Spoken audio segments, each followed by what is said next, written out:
오늘 이 이야기가 마음에 닿으셨다면 댓글에 일 하나만 남겨주십시오. 그 일은 지금 이 순간까지 버텨오신 당신을 응원하는 마음입니다. 부처의 삶, 매 순간이 깨달음입니다. 부처님께서 제자들과 함께 길을 걷고 계셨습니다. 발끝에 닿는 흙의 감촉은 부드러웠고 이름 모를 들꽃들이 바람에 흔들리며 은은한 향기를 뿜어내고 있었습니다. 제자들의 발걸음은 평온했고 그들의 얼굴에는 맑은 침묵이 흐르고 있었습니다. 그때 멀리서 헐떡이는 숨소리와 함께 얼굴에 깊은 주름이 패인 한 사내가 달려왔습니다. 그의 이름은 아난다 바드라였고 인근 마을에서 평생토록 밭을 일구며 살아온 늙은 농부였습니다. 그는 부처님 앞에 털썩 주저앉아 가쁜 숨을 몰아쉬며 두 손을 모으고 간절하게 입을 열었습니다. 세존이시여, 제 삶은 어릴 적부터 단 하루도 편안한 날이 없었습니다. 가뭄이 들면 비를 걱정하고 비가 내리면 홍수를 걱정하며 평생을 두려움과 근심 속에서 살아왔습니다. 이제 제 머리에는 하얀 서리가 내렸고 몸은 예전 같지 않게 쇠약해졌는데 여전히 제 마음은 다가올 내일의 불행을 걱정하며 단 한 번도 마음 편히 웃어본 적이 없습니다.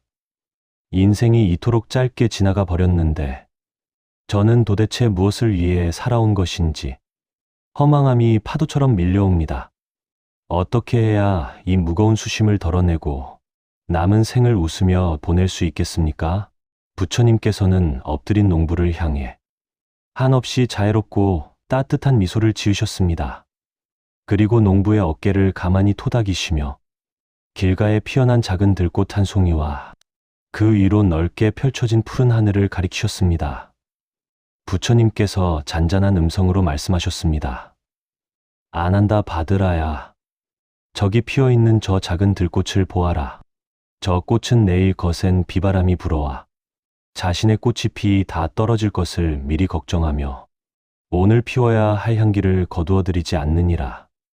그저 자신에게 주어진 이 짧은 하루, 따스한 햇살을 받으며 바람과 함께 춤을 추고 온 힘을 다해 아름답게 피어날 뿐이다. 인생이라는 것은 아침에 맺혔다 해가 뜨면 사라지는 이슬처럼 찰나의 순간에 지나지 않느니라. 사람들은 항상 아직 오지 않은 내일을 두려워하고 이미 지나가 버린 어제를 후회하느라 가장 소중한 선물인 바로 지금 이 순간을 잃어버리고 산다. 수많은 걱정으로 마음을 채운다고 해서 다가올 비바람을 막을 수 있는 것은 아니니라. 오히려 그 걱정이 너의 마음을 병들게 하고 오늘 당장 누릴 수 있는 기쁨마저 앗아가 버린다. 짧은 인생이다. 일어나지 않은 일에 대한 두려움을 바람에 날려보내고 오늘 너에게 주어진 맑은 하늘과 부드러운 바람을 느끼며 그저 들꽃처럼 활짝 웃어보거라. 이야기를 듣고 계신 여러분, 우리의 팍팍한 삶을 가만히 들여다보면 이 늙은 농부의 모습과 너무나도 많이 닮아 있습니다.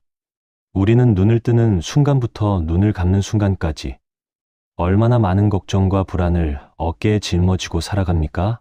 자식들의 미래에 대한 걱정, 점점 줄어드는 통장 잔고에 대한 두려움, 나이가 들며 하루가 다르게 아파오는 몸에 대한 서글픔까지 우리의 머릿속은 온통 근심으로 가득 차 있습니다. 그래서 정작 오늘 아침 식탁에 오른 따뜻한 밥 한 그릇의 맛이나 창문을 넘어 들어오는 기분 좋은 아침 공기, 가족이 건네는 다정한 말 한마디를 놓치고 살아갑니다.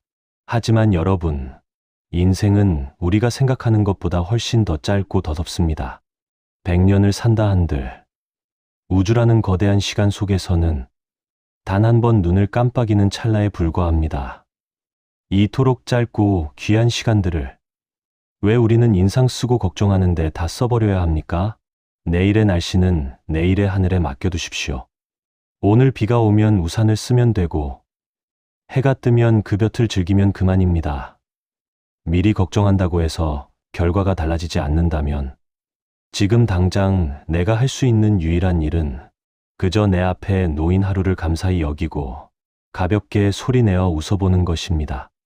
그 작은 웃음 하나가 여러분의 삶을 짓누르던 거대한 바위를 깃털처럼 가볍게 만들어줄 것입니다. 다음 날 아침, 부처님과 제자들은 발걸음을 옮겨 잔잔한 물결이 일렁이는 맑은 호숫가에 다다랐습니다. 물새들이 평화롭게 날갯짓을 하고 물속에는 작은 물고기들이 은빛 비늘을 반짝이며 헤엄치고 있었습니다. 그 평화로운 풍경 속에서 이번에는 젊은 상인 하나가 깊은 한숨을 쉬며 부처님 곁으로 다가왔습니다. 그의 이름은 마하파라였고 장사를 위해 수많은 나라를 돌아다니며 많은 재물을 모은 부유한 사내였습니다. 하지만 그의 두 눈에는 피로와 도끼가 가득했고 입술은 굳게 닫혀 있었습니다. 마하파라가 무릎을 꿇고 공손히 여쭈었습니다. 세존이시여, 저는 남부럽지 않은 재산을 모았고 화려한 집과 좋은 옷을 가졌습니다. 하지만 제 마음은 늘 전쟁터와 같습니다. 저보다 더 많은 돈을 번 상인들을 볼 때면 질투심과 열등감에 밤잠을 설치고 행여나 누군가 제 재산을 빼앗아 갈까봐 사람을 온전히 믿지 못하고 의심만 커져갑니다. 남들은 저를 보고 성공한 삶이라 부르지만 정작 저는 단 하루도 마음 편히 웃어본 기억이 없습니다. 도대체 저의 삶은 무엇이 잘못된 것입니까? 어찌하여 가진 것이 많아질수록 마음의 빈 공간은 더 크고 시리게 느껴지는 것입니까? 부처님께서는 그의 거칠어진 손을 바라보시며 말없이 호숫가를 향해 걸음을 옮기셨습니다. 그리고 잔잔한 수면에 비친 나무의 그림자와 물 위를 떠다니는 가벼운 낙엽 하나를 짚으시며 조용히 입을 여셨습니다. 마하파라야, 저 맑은 호수 수면을 가만히 들여다보아라. 물 위에 떠 있는 저 작은 낙엽은 호수가 얼마나 깊은지 혹은 얼마나 넓은지 신경 쓰지 않는다. 그저 물의 흐름에 자신의 몸을 맡긴 채 유유자적하게 떠내려갈 뿐이다. 하지만 물밑에서 끊임없이 바닥에 진흙을 긁어 모으는 무거운 돌멩이는 결국 자신의 무게를 이기지 못하고 어둡고 차가운 바닥으로 가라앉고 말지 않더냐. 내가 모은 그 많은 재물과 타인을 향한 질투는 너의 목에 매달린 커다란 돌덩이와 같느니라. 사람들은 행복을 얻기 위해 무언가를 자꾸 채워야 한다고 믿지만 진정한 행복은 채움이 아니라 비움에서 오는 것이다. 남과 나를 끊임없이 비교하며 자신이 가진 것을 지키기 위해 발버둥 치는 동안 너의 귀한 젊음과 생명력은 무참히 메말라가고 있다. 인생은 길지 않다. 숨을 한 번 들이마시고 내쉬는 것. 그 짧은 틈새가 바로 삶의 전부이니라. 무거운 돌덩이를 기꺼이 호수에 던져버리고 저 낙엽처럼 가벼워져라. 비교를 멈추고 너 자신만의 길을 걸을 때 비로소 너의 굳은 입술에 참된 웃음이 피어날 것이다. 이야기를 듣고 계신 여러분, 우리가 사는 이 세상은 항상 우리에게 누군가와 비교하라고 속삭입니다. 친구의 새로 산 넓은 아파트, 지인의 자식이 들어간 이름난 직장, 남들이 입고 다니는 비싼 옷과 좋은 자동차들, 이런 것들을 끊임없이 바라보며 우리는 스스로를 자꾸 초라하게 만듭니다. 아무리 열심히 살아왔어도 나보다 더 잘 나가는 사람 앞에서는 한없이 위축되고 결국 내 삶은 실패한 것이 아닌가 하는 깊은 우울감에 빠지곤 합니다. 하지만 여러분, 그렇게 남과 비교하며 스스로를 괴롭히기엔 우리의 인생이 너무 아깝지 않으신가요? 세상에는 수만 가지의 꽃이 있습니다. 장미는 장미대로 붉고 화려한 매력이 있고 이름 모를 들꽃은 들꽃대로 수수하고 생명력 넘치는 아름다움이 있습니다. 들꽃이 장미가 되지 못했다고 해서 스스로를 불행하다 여긴다면 그것만큼 어리석은 일이 어디 있겠습니까? 여러분의 삶은 그 자체로 이미 완전하고 훌륭합니다. 지금까지 거친 세파를 견디며 살아온 여러분의 줌진 손과 가족을 위해 흘려온 땀방울들은 세상 어떤 보석보다도 고귀한 훈장입니다. 남의 삶을 부러워하느라 낭비할 시간은 없습니다. 지금 당장 내 곁에 있는 소박한 행복들, 따뜻한 커피 한 잔의 여유, 저녁 노을을 바라보며 걷는 산책길의 평온함을 즐기십시오. 타인과의 비교라는 무거운 짐을 내려놓을 때 우리의 마음에는 비로소 깃털 같은 여유가 찾아오고 얼굴에는 티 없이 맑은 웃음이 지어질 것입니다. 며칠이 지나고 부처님과 제자들은 울창한 숲속 깊은 곳으로 들어갔습니다. 거대한 고목들이 하늘을 가릴 듯 빽빽하게 솟아 있었고 숲의 바닥에는 이끼가 두껍게 덮여 발을 디딜 때마다 푹신한 감촉이 전해졌습니다. 그 깊은 숲속에서 나무를 베어 팔며 살아가는 한 중년의 나무꾼이 부처님 일행을 만났습니다. 그의 이름은 까말라이고 그의 몸은 오랜 노동으로 굽어 있었으며 얼굴에는 삶의 고단함이 짙게 배어 있었습니다. 까말라는 도끼를 바닥에 내려놓고 부처님 앞에 엎드려 눈물을 흘리며 말했습니다. 세존이시여, 저는 평생을 이 캄캄한 숲에서 가족들을 먹여 살리기 위해 뼈 빠지게 나무만 베었습니다.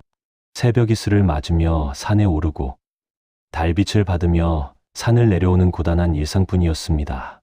조금만 더 참으면, 조금만 더 일하면 나아지겠지 희망을 품었지만 삶은 나아지기는커녕 매일매일이 더 숨이 막힐 뿐입니다. 저의 아내는 병에 걸려 신음하고 자식들은 가난에 허덕이며 저를 원망합니다. 이 끔찍한 굴레에서 벗어날 길은 보이지 않고 차라리 이 목숨을 내려놓는 것이 더 편하지 않을까 하는 나쁜 생각마저 듭니다. 이토록 고통뿐인 짧은 인생, 무엇 때문에 이렇게 아등바등 살아야 하는 것입니까? 저에게 웃으라는 말은 그저 잔인한 조롱으로밖에 들리지 않습니다. 부처님께서는 깊은 슬픔에 잠긴 나무꾼의 눈물을 가만히 바라보셨습니다. 그리고 그의 투박한 손을 두 손으로 감싸 주시며 숲의 높은 가지 끝에서 쉼없이 지저귀는 작은 새 한 마리를 올려다보셨습니다. 부처님께서 한없이 따스한 목소리로 말씀하셨습니다. 까말라야, 저 높은 나뭇가지 끝에 앉아있는 작은 새를 보아라.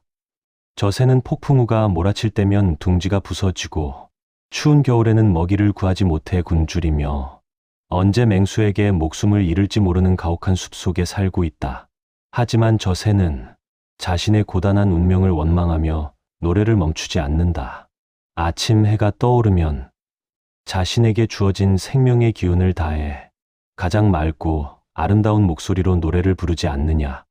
삶이 늘 평탄하고 즐겁기만 한 사람은 세상에 단 한 명도 없느니라. 태어나는 순간부터 병들고 늙고 죽어가는 고통의 바다를 헤엄쳐야 하는 것이 우리네 인생이다. 내가 느끼는 그 뼈저린 고통과 절망을 나는 깊이 이해하고 가슴 아프게 생각한다. 하지만 까말라야, 인생은 칠흑같이 어두운 밤하늘과 같아서 그 어둠 속에서도 묵묵히 빛을 발하는 작은 별빛 같은 기쁨들이 숨어 있느니라. 내가 땀 흘려 얻은 나무로 지핀 따뜻한 화롯불, 병든 아내가 지어준 옅은 미소, 어린 자식들이 곤히 잠든 평화로운 숨소리, 그 작은 것들이 바로 내 삶을 지탱하는 진정한 별빛들이다. 거창한 행복을 쫓으며 삶을 비관하지 말아라.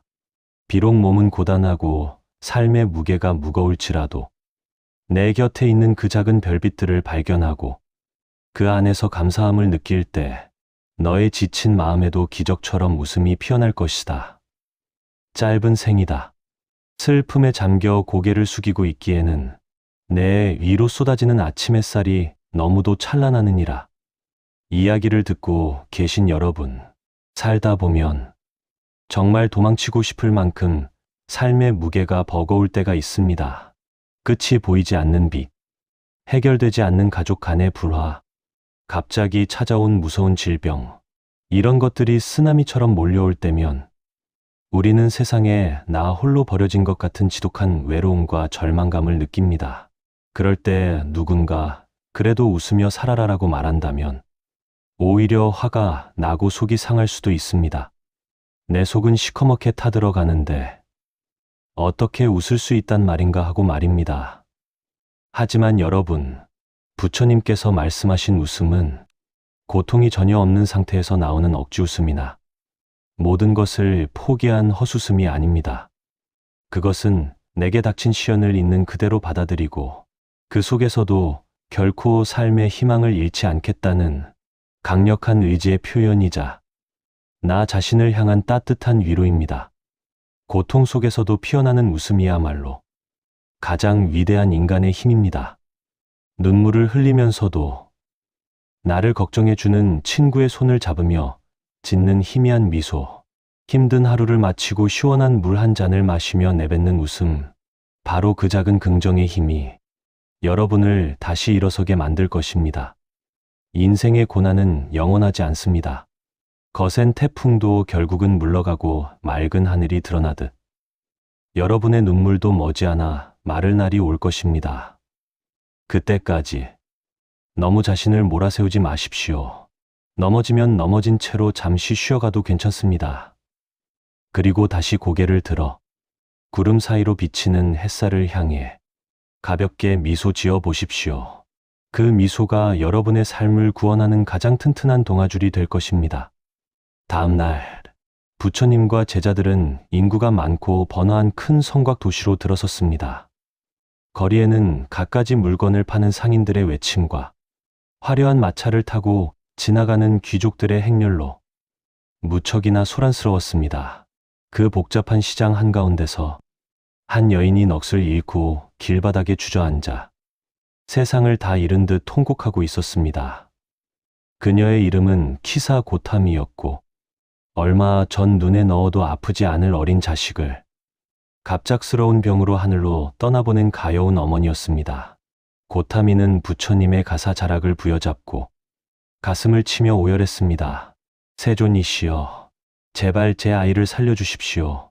제 인생의 유일한 빛이자 기쁨이었던 제 아이가 차디찬 시신이 되어버렸습니다. 아이가 없는 세상에서 제가 살아간다는 것은 지옥 불에 타들어가는 것과 같습니다. 모든 것이 원망스럽고 매일매일 숨을 쉬는 것조차 고통스럽습니다. 제발 저에게 자식을 살릴 방도를 알려주시거나 아니면 차라리 저의 숨을 거두어 주십시오. 이런 슬픔을 안고서는 단 하루도 더 살아갈 자신이 없습니다. 부처님께서는 통곡하는 여인을 한없는 연민의 눈빛으로 내려다보셨습니다. 그리고 꿇어앉아 그녀의 눈물을 닦아주시며 부드럽지만 단호한 목소리로 말씀하셨습니다. 고타미야, 너의 찢어지는 듯한 슬픔을 내가 어찌 모르겠느냐. 자식을 잃은 어미의 마음은 세상 어떤 고통과도 비교할 수 없을 만큼 깊고 아플 것이다. 내가 너의 아이를 살릴 약을 만들어 주마. 하지만 그 약을 만들기 위해서는 특별한 재료가 필요하다. 지금 당장 이 도시를 돌아다니며 지금껏 단 한 번도 사랑하는 가족을 잃어본 적이 없는 집을 찾아 그 집에서 겨자씨 한 줌을 얻어오너라. 그러면 내가 그 겨자씨로 아이를 살려주겠다.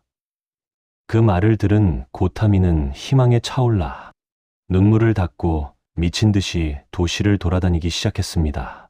첫 번째 집의 문을 두드려 물었습니다. 하지만 그 집의 주인은 눈시울을 붉히며 작년에 사랑하는 아버지를 잃었다고 말했습니다. 두 번째 집에서는 어린 동생을 잃은 슬픔을 간직하고 있었고, 세 번째 집에서는 늙은 남편을 먼저 떠나보낸 할머니가 홀로 외로이 울고 있었습니다. 고타미는 하루 종일 수백 군데의 집을 돌아다녔지만 죽음의 슬픔이 비껴간 집은 단 한 곳도 찾을 수 없었습니다. 해가 저물고 지친 몸을 이끌고 부처님께 돌아온 고타미의 얼굴에는 더 이상 광기 어린 집착이 보이지 않았습니다. 그녀는 조용히 부처님 발 아래 엎드렸습니다. 세존이시여, 저는 깨달았습니다. 사랑하는 이를 잃는 고통은 저에게만 찾아온 끔찍한 형벌이 아니었습니다. 세상 모든 사람들이 각자의 가슴 속에 상실의 아픔을 품고 살아간다는 것을 알았습니다. 죽음이라는 것은 누구도 피해갈 수 없는 자연스러운 삶의 한 조각임을 이제야 받아들입니다. 제 아이에 대한 집착을 놓고 이 슬픔을 아는 채로 저에게 남은 길을 조용히 걸어가겠습니다. 부처님께서 고개를 끄덕이며 말씀하셨습니다. 그렇다, 고타미야. 세상에 태어난 모든 것은 언젠가 반드시 소멸하느니라. 꽃이 피면 지는 것이 당연하고 만남이 있으면 헤어짐이 있는 것이 우주의 이치이다. 사람들은 영원한 것을 바라고 집착하기에 변화가 찾아왔을 때 견디지 못하고 고통 속에 빠지는 것이다. 지나간 인연을 억지로 붙잡으려 하지 말아라. 내 아이가 너에게 머물렀던 그 짧은 시간 동안 너희가 나누었던 그 눈부신 사랑과 따뜻한 기억들만을 가슴 속에 아름다운 보석처럼 간직하거라. 슬픔의 바다에 영원히 빠져 있기에는 내게 남은 인생이 너무도 짧고 귀하느니라. 이제는 눈물을 거두고 하늘에 있는 아이가 너의 미소를 보고 편히 쉴 수 있도록 살아남은 자의 삶을 다부지게 살아가거라. 흐르는 눈물 속에서도 옅은 미소를 지을 수 있을 때 너는 비로소 이 커다란 고통에서 자유로워질 것이다. 이야기를 듣고 계신 여러분, 살아가면서 피할 수 없는 가장 큰 고통 중 하나는 바로 사랑하는 사람들과의 이별입니다. 부모님을 떠나보내고 때로는 곁을 지키던 배우자나 친애하는 친구를 잃는 일은 우리의 심장 한구석을 도려내는 것과 같은 아픔을 줍니다. 그럴 때 우리는 세상이 무너진 것 같고 다시는 예전처럼 웃을 수 없을 것이라고 생각합니다. 떠난 사람에 대한 미안함과 더 잘해주지 못한 후회가 가슴을 짓눌러 스스로에게 행복해질 자격이 없다고 자책하기도 합니다. 하지만 여러분, 먼저 떠난 이들이 우리에게 진정으로 바라는 것이 무엇일까요? 우리가 평생 그들을 그리워하며 눈물 속에 갇혀 지내는 것일까요? 결코 그렇지 않을 것입니다. 그들은 우리가 씩씩하게 밥을 먹고 친구들과 농담을 나누며 환하게 웃고 남은 삶을 아름답고 풍요롭게 살아가기를 그 누구보다 간절히 바라고 있을 것입니다. 슬픔을 억누르라는 것이 아닙니다. 눈물이 날 때는 실컷 우십시오. 하지만 그 슬픔이 여러분의 전체 삶을 집어삼키게 두지는 마십시오. 이별의 아픔마저도 내 삶의 일부로 담담히 껴안고 나에게 주어진 오늘이라는 짧은 시간을 성실하고 유쾌하게 살아내는 것. 그것이 바로 떠난 이들을 추억하는 가장 훌륭한 방법이자 내 삶에 대한 예의입니다. 아침에 눈을 뜨면 먼저 떠난 이들의 목까지 합쳐서 거울을 보며 한 번씩 웃어보십시오. 여러분의 그 따뜻한 웃음이 상실의 아픔을 치유하는 가장 좋은 묘약이 될 것입니다. 며칠 후 부처님과 제자들은 고요하고 평화로운 산기슭에 작은 암자에 머물게 되었습니다. 새벽 이슬이 촉촉하게 내린 아침, 한 젊은 수행자가 수심이 가득한 얼굴로 부처님을 찾아왔습니다. 그의 이름은 사리불이었고 누구보다 열심히 수행에 정진하는 제자였지만 최근 들어 심각한 마음의 병을 앓고 있었습니다. 사리불이 공손히 삼배를 올린 후 물었습니다.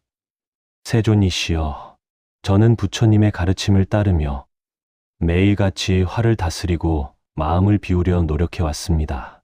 하지만 가끔씩 과거에 저를 무시하고 핍박했던 친척들과 이웃들의 얼굴이 떠오를 때면 저도 모르게 뱃속 깊은 곳에서부터 분노가 치밀어 오릅니다. 그들에게 복수하고 싶은 마음과 그들을 용서하지 못하는 제 자신에 대한 실망감이 뒤섞여 명상에 전혀 집중할 수가 없습니다.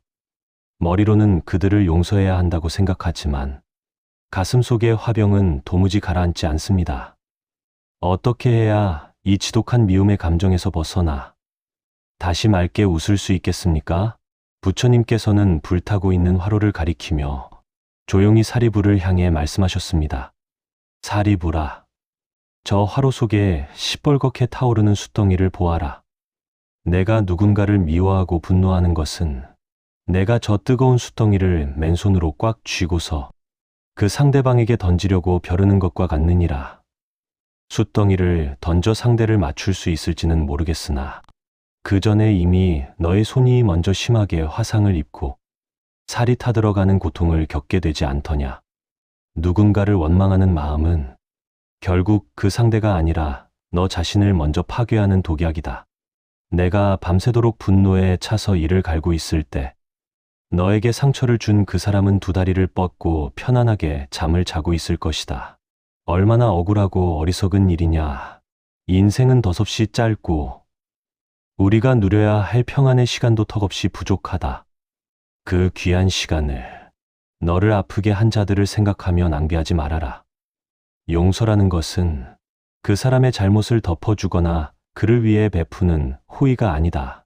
그 지독한 미움의 감옥에서 너 자신을 해방시키기 위한 가장 현명하고 이기적인 선택이니라. 과거의 상처라는 뜨거운 숯덩이를 당장 바닥에 던져버려라. 그리고 숯덩이로 인해된 너의 상처난 마음을 스스로 다독이고 위로해 주어라. 남을 미워하는 데 쓸 에너지를 너 자신을 사랑하고 웃게 만드는 데 사용하거라. 그때 비로소 내 마음의 호수에는 파도가 가라앉고 잔잔한 평화의 달이 뜰 것이다. 이야기를 듣고 계신 여러분, 우리 마음속에는 누구나 절대 용서할 수 없을 것만 같은 한두 사람의 이름이 새겨져 있습니다. 나를 배신한 친구, 나의 돈을 떼어먹은 지인, 어릴 적 나에게 씻을 수 없는 상처를 준 가족. 그들의 이름을 떠올리기만 해도 심장이 뛰고 분노로 손발이 부들부들 떨릴 때가 있지 않습니까? 내가 어떻게 당했는데 절대 용서 못해. 그 사람도 똑같이 고통받아야 해. 우리는 이렇게 다짐하며 복수의 칼을 갈지만 정작 그 날카로운 칼날에 베어 피를 흘리는 것은 다름 아닌 우리 자신입니다. 화병이라는 것이 왜 생기겠습니까? 내 마음속에 독을 품고 있으니 내 몸과 마음이 병드는 것은 당연한 이치입니다. 하지만 여러분, 남은 인생이 얼마나 짧은지 한번 생각해 보십시오. 나에게 상처 준 사람을 미워하느라 하루를 보내고 억울함에 밤잠을 설치며 내일의 기력마저 빼앗긴다면 이것이야말로 내 삶에 대한 두 번째 범죄를 내 스스로가 저지르는 꼴이 됩니다. 그 사람을 위해서가 아닙니다. 오직 나 자신의 건강과 편안한 밤을 위해서 이제 그 지긋지긋한 마음의 밧줄을 툭 끊어버리십시오. 그래, 그런 일도 있었지. 하지만 내 소중한 인생을 더 이상 너 따위에게 낭비하지 않겠다. 이렇게 담대하게 털어내 버리십시오. 용서는 분노를 포기하는 것이 아니라 행복을 선택하는 아주 용기 있는 행동입니다. 마음속의 미움을 시원하게 비워낸 자리에 작고 따뜻한 일상의 웃음들을 가득 채워 넣으시기 바랍니다. 계절이 바뀌고 어느덧 숲에는 가을의 기운이 완연해졌습니다. 나무잎들은 붉고 노란 빛으로 물들었고 바람은 한결 서늘해졌습니다. 부처님과 제자들이 작은 언덕을 오르고 있을 때 화려한 비단옷을 입고 보석으로 치장한 늙은 부인이 숨을 헐떡이며 일행을 막아섰습니다. 그녀의 이름은 위사카였고 한때는 이 나라에서 가장 아름답고 매력적인 여인으로 모든 사람들의 부러움과 사랑을 독차지했던 인물이었습니다. 하지만 지금 그녀의 얼굴에는 세월의 흔적인 깊은 주름이 자리 잡고 있었고 눈빛에는 짙은 우울함이 서려 있었습니다. 위사카가 비단 수건으로 눈물을 훔치며 말했습니다. 세존이시여, 저는 한때 거울을 보는 것이 가장 큰 기쁨이었습니다. 탱탱한 피부와 윤기 나는 머릿결. 저의 미소 한 번에 사람들은 환호했고 저는 영원히 아름다운 꽃으로 살 줄 알았습니다. 하지만 무심한 세월은 저의 아름다움을 무참히 빼앗아 갔고 이제 거울 속에는 늙고 초라한 노파만이 남아 있습니다. 젊음이 사라지니 사람들의 관심도 멀어졌고 제 삶의 모든 의미가 사라져 버렸습니다. 매일 아침 눈을 뜨는 것이 두렵고 지나간 젊은 날을 그리워하며 눈물만 흘릴 뿐 이제 제 삶에는 더 이상 웃을 일이 없습니다. 늙어간다는 이 서글픈 현실을 어찌 견뎌야 한단 말입니까? 부처님께서는 언덕 아래로 길게 이어진 산맥과 그 위를 물들이고 있는 아름다운 저녁 노을을 바라보셨습니다. 그리고 부드러운 바람에 떨어지는 붉은 단풍잎을 하나 주어 위사카의 손에 쥐어주시며 말씀하셨습니다. 위사카야, 너의 손에 있는 이 붉은 단풍잎을 보아라. 이 잎은 봄에 돋아나 여름 내내 푸른 빛을 자랑하며 나무에 생명을 불어넣었다. 그리고 이제 가을을 맞아 붉게 물들고 마침내 땅으로 떨어져 내리고 있다. 사람들은 갓 튀어난 봄날의 새싹만을 아름답다 여기지만 깊고 성숙한 빛을 내는 이 가을의 단풍잎은 봄의 새싹과는 또 다른 차원의 고귀한 아름다움을 지니고 있지 않느냐. 젊음이란 잠시 머물다 가는 손님일 뿐이다. 젊음에 집착하는 것은 흐르는 강물을 두 손으로 움켜쥐려는 것과 같이 어리석은 일이다. 강물은 흘러가게 두어야 하고 시간은 자연스럽게 지나가도록 허락해야 하느니라. 내가 젊은 시절 뽐냈던 육체의 아름다움은 시들었을지 모르나 수많은 세월을 견디며 쌓아온 너의 지혜와 통찰력, 그리고 타인을 품어낼 수 있는 넉넉한 마음의 주름은 그 어떤 젊음보다도 깊고 향기로운 법이다. 아침에 떠오르는 태양도 찬란하지만 온 세상을 붉게 물들이며 지는 저녁 노을 앞에서는 모두가 숨을 죽이고 그 장엄함의 경의를 표하지 않더냐. 늙어간다는 것을 슬퍼하지 말아라. 그것은 내가 그만큼 치열하게 그리고 훌륭하게 삶을 살아냈다는 영광스러운 훈장이다. 잃어버린 젊음을 아쉬워하며 거울 앞에서 울기에는 내 인생의 노을이 너무도 눈부시게 아름답다. 집착을 내려놓고 너의 나이 듦을 자랑스럽게 여기며 부드럽고 넉넉한 웃음을 지어보거라. 이야기를 듣고 계신 여러분, 나이가 든다는 것은 누구에게나 서글프고 낯선 경험입니다. 예전 같지 않은 체력에 당황하고 거울 속에 비친 낯선 내주름진 얼굴에 마음 한구석이 쿵하고 내려앉는 경험, 다들 해보셨을 것입니다. 나도 참 고왔는데 언제 이렇게 늙어버렸나. 이런 생각이 들 때면 괜스레 서글퍼지고 눈물이 핑 돌기도 합니다. 특히 이 현대 사회는 젊음만을 지나치게 찬양하고 나이 듦을 무언가 부족하고 뒤처지는 것으로 여기는 경향이 있습니다. 하지만 여러분, 늙는다는 것은 결코 부끄럽거나 슬퍼할 일이 아닙니다. 그것은 치열했던 삶의 전쟁터에서 살아남은 생존자만이 누릴 수 있는 특권입니다. 여러분의 주름 속에는 가족을 위해 희생했던 사랑이 담겨 있고 구분 등에는 세상의 풍파를 견뎌낸 인내가 서려 있으며 거칠어진 손에는 정직하게 살아온 삶의 역사가 새겨져 있습니다. 그 어떤 훌륭한 예술품도 여러분의 몸에 새겨진 삶의 흔적보다 아름다울 수는 없습니다. 지나간 청춘을 그리워하며 우울해하기엔 우리의 인생이 너무 짧습니다. 젊은 시절에는 앞만 보고 물리적인 성취를 향해 달렸다면 이제는 마음의 여유를 가지고 주변의 풍경을 둘러보며 천천히 걸어갈 때입니다. 조급함을 내려놓은 자리에 찾아오는 그 깊고 고요한 평화로움, 그것이 바로 노년만이 가질 수 있는 진짜 행복입니다. 오늘 거울을 보며 이렇게 말씀해 보십시오. 참 애썼다. 이만하면 꽤 훌륭하게 잘 살아왔다. 그리고 거울 속의 자신을 향해 가장 따뜻하고 온화한 미소를 보내주십시오. 그 여유로운 웃음이야말로 세월이 여러분에게 준 가장 큰 선물일 것입니다. 다시 계절이 흘러 차가운 겨울이 되었습니다. 온 세상이 하얀 눈으로 덮였고 매서운 바람이 뺨을 때렸지만 부처님과 제자들은 흔들림 없이 길을 걷고 있었습니다.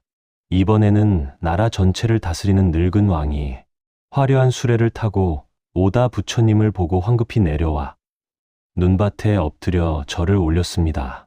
왕의 이름은 빈비사라였고 막강한 권력과 막대한 부를 지녔지만 최근 중경을 얻어 죽음의 공포에 사로잡혀 있었습니다.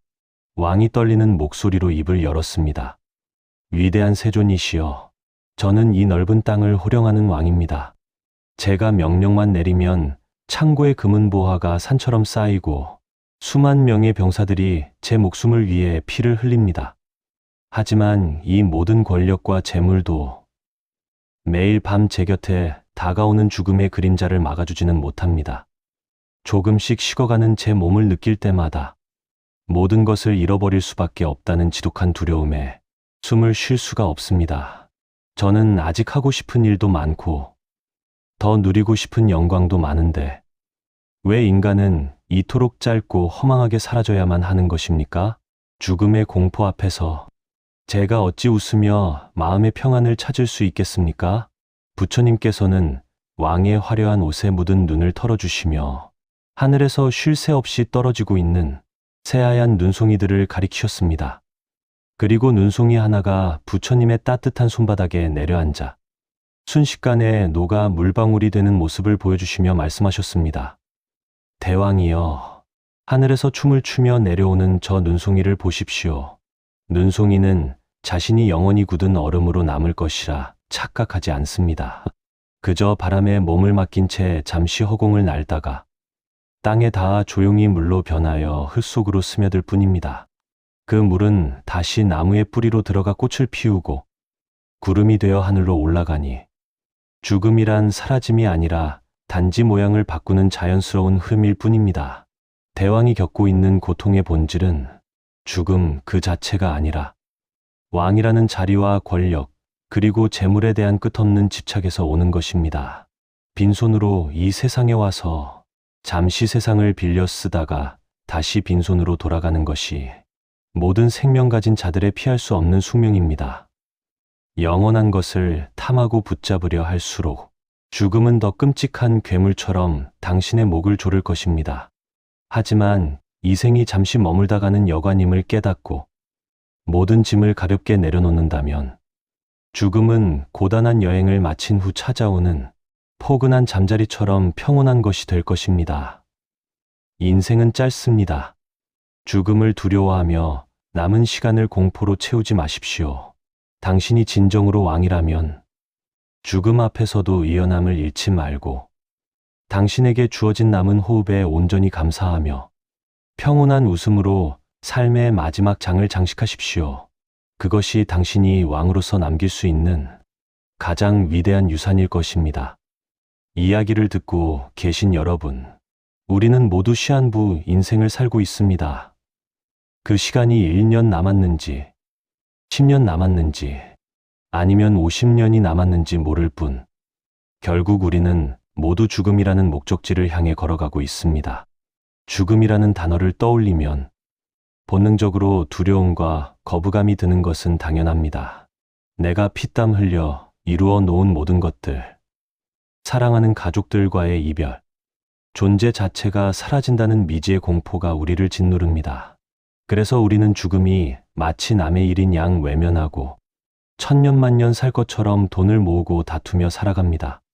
하지만 역설적이게도 우리 삶이 유한하다는 사실을 가슴 깊이 받아들일 때 우리의 삶은 가장 찬란하게 빛나기 시작합니다. 내일 당장 이 세상을 떠나야 한다면 오늘 누군가와 자존심 싸움을 하며 화를 내겠습니까? 아니면 꼴 보기 싫었던 사람까지도 용서하고 가족들에게 사랑한다는 말을 한 번 더 전하시겠습니까? 삶이 짧다는 것을 아는 사람은 쓸데없는 일에 에너지를 낭비하지 않습니다. 오직 나에게 진짜 소중한 것, 진짜 가치 있는 일에만 온 마음을 쏟게 됩니다. 죽음에 대한 두려움으로 현재를 망치지 마십시오. 태어남이 자연의 축복이듯 돌아감 역시 자연의 위대한 섭리입니다. 우리가 해야 할 일은 죽음을 피하려 발버둥 치는 것이 아니라 살아있는 이 순간을 후회 없이 그리고 흠뻑 웃으며 살아내는 것입니다. 오늘 하루 무사히 눈을 뜨고 숨을 쉴 수 있음에 감사하십시오. 그 평범한 사실 하나만으로도 우리는 세상을 다 가진 듯 환하게 웃을 자격이 충분합니다. 시간이 흘러 마침내 따뜻한 봄이 찾아왔습니다. 부처님께서 영취산에서 많은 제자들과 사람들을 모아놓고 설법을 하실 때가 되었습니다. 수천 명의 대중이 숨을 죽이고 부처님의 입술만을 바라보며 어떤 위대한 진리의 말씀이 떨어질까 기대하고 있었습니다.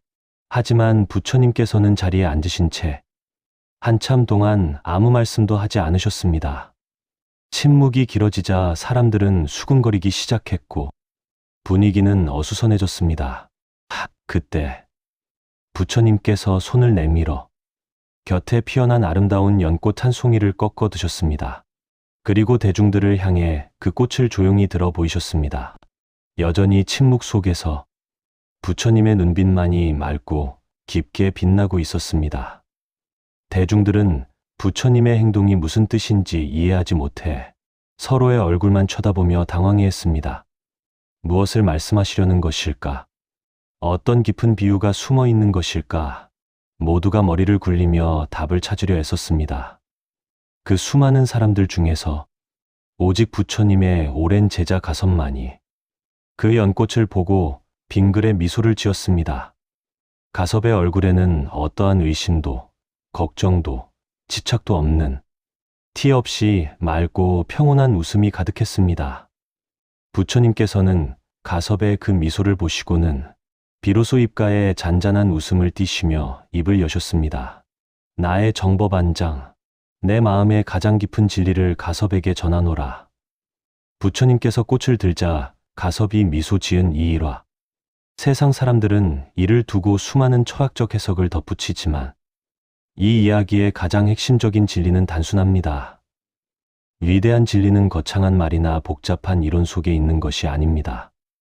그것은 바로 우리 눈앞에 피어난 꽃 한 송이의 아름다움을 알아보고 그 순간의 기쁨을 온전히 느끼며 말없이 미소 지을 수 있는 그 여유로운 마음 속에 있습니다. 인생을 깨닫는다는 것은 산속에 들어가 평생을 굶으며 고행해야만 얻을 수 있는 것이 아닙니다. 매일 아침 떠오르는 태양을 보며 가슴이 벅차오르고 길가에 핀 작은 풀꽃 하나에 발걸음을 멈추며 나와 마주치는 사람들에게 따뜻한 눈웃음을 건넬 수 있는 사람. 바로 그 사람이 부처님의 가장 깊은 가르침을 실천하고 있는 진정한 지혜의 소유자입니다. 이야기를 듣고 계신 여러분, 지금까지 부처님과 여러 사람들의 이야기를 통해 우리는 왜 짧은 인생을 그저 웃으며 살아야 하는지 함께 길을 걸으며 깨달아왔습니다. 과거에 대한 후회와 원망이라는 낡고 무거운 돌덩이를 이제는 길가에 툭 내려놓으십시오. 남과 나를 비교하며 갉아먹었던 당신의 소중한 시간들을 이제는 온전히 당신 자신을 사랑하는 데 사용하십시오.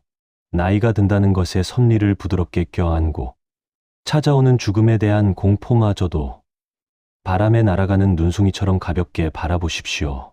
우리의 삶은 참으로 짧습니다. 미워하고 분노하고 슬퍼하기에는 우리에게 주어진 이 소중한 생명의 시간이 눈물겹도록 아름답고 아깝습니다. 완벽한 삶이란 애초에 존재하지 않습니다. 누구나 넘어지고 상처받고 흔들리며 살아가는 것이 인생입니다. 하지만 그 흔들림 속에서도 우리는 선택할 수 있습니다. 미간을 찌푸리고 고통에 먹힐 것인가? 아니면 눈물을 닦고 툭툭 털어내며 씩 웃어넘길 것인가? 여러분의 선택이 여러분의 남은 인생을 결정할 것입니다. 오늘부터 당장 시작해 보십시오. 아침에 눈을 뜨면 오늘도 하루를 살 수 있어 참 감사하다고 말하며 미소 짓고 밥을 먹을 때는 그 따뜻한 맛에 빙그레 웃으십시오. 그 작고 사소한 웃음들이 모여 여러분의 짧은 인생을 가장 길고 찬란한 축제로 만들어 줄 것입니다. 그냥 아무 이유 없이 크게 한번 웃으며 사십시오.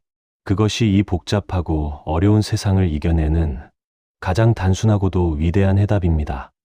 오늘 이야기가 여러분의 팍팍한 마음에 작은 위로와 평온을 가져다 주었다면 구독과 좋아요로 함께 지혜를 나누어 주세요. 감사합니다.